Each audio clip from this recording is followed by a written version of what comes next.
Hello, everybody, and welcome back to the Entertainment Esquire. Today, we'll be discussing celebrity business in the context of likeness with the Caleb Wilson estate versus rapper Boosie. Let's get started. So, if you're not familiar with Caleb Wilson, he died in a hazing incident with Omega Psi at his school. At first, it was reported as an accident, and then it was discovered that it was an actual hazing incident, which involved physical violence that led to his death. And there was a big uproar about it. And Little Boosie, the rapper, has a Boosie Bash each year. This got his attention, and he decided he was going to use his name, likeness, and image to do a scholarship effort in addition to the Boosie Bash to raise funds for a scholarship in his honor. The problem is he didn't get any permission. And so the Attorney General here, Liz Morrell, said that the family actually knew nothing about Caleb's name being used with the Boosie Bash, and that she intended to take legal action because this was a misappropriation of his name and likeness, and that this was not an actual charitable event. So she was calling the Boosie Bash a non-charitable event. So what does this all mean? Well, at first glance, it seems like they're being overly harsh, right? It seems like they're being overly harsh for a rapper trying to raise money for a scholarship in the honor of a student who attended a university in Louisiana who tragically died. It seems overly harsh.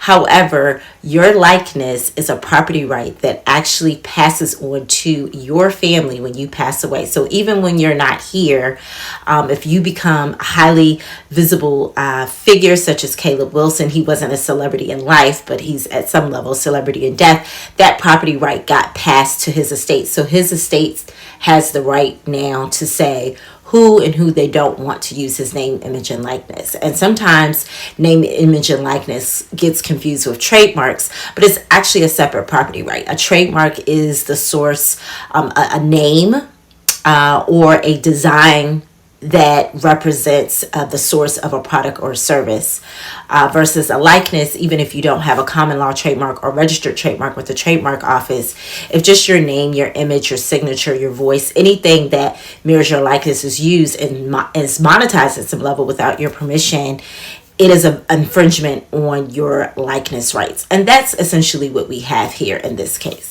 So what could have been done differently with Boosie using the name, image, and likeness of Caleb Wilson so that this dispute did not arise?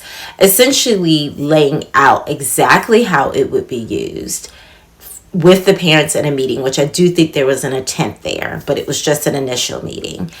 But beyond an initial meeting, having a final meeting, putting it in writing with some sort of agreement in terms of how the money raised would be used, and then advertising it as such with the parents so that people knew if they were going to the Boosie Bash and paying tickets for this concert, that in fact their dollars were also going to the scholarship, and it was already authorized by the parents.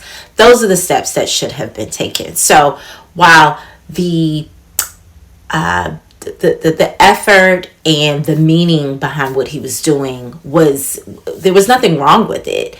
It's just that, again, when it comes down to property rights, think of property rights as if you own a piece of real estate, if you own a stock, if you have a bank account, if you have a car, if you have a nice piece of jewelry. These are all different types of property, right? So think of your intellectual property rights. So your likeness, your trademarks, your copyrights, these are all forms of property. Even your patents, if you have an invention, these are all your property rights. So the minute it goes to be monetized without your permission and without you receiving compensation, that is a form of infringement. And so, the Attorney General here on behalf of the family said that she would institute some sort of action against him for misappropriation. I don't think at this point she went through with it or is still going through with it, because it appears that he immediately took down the name, and name and likeness and anything regarding Caleb Wilson with the Boosie Bash. It appears that it's all been taken down now. And he's just doing the Boosie Bash with his celebrity lineup, and it's just now back to being a concert instead of a scholarship effort. But Boozy definitely came close, and I think he already has some legal proceedings, and so this definitely did not needed to be added to his list. This has been the Entertainment Esquire. You can find me on all my social media handles at The Entertainment ESQ and on YouTube at The Entertainment Esquire. Take care, everyone.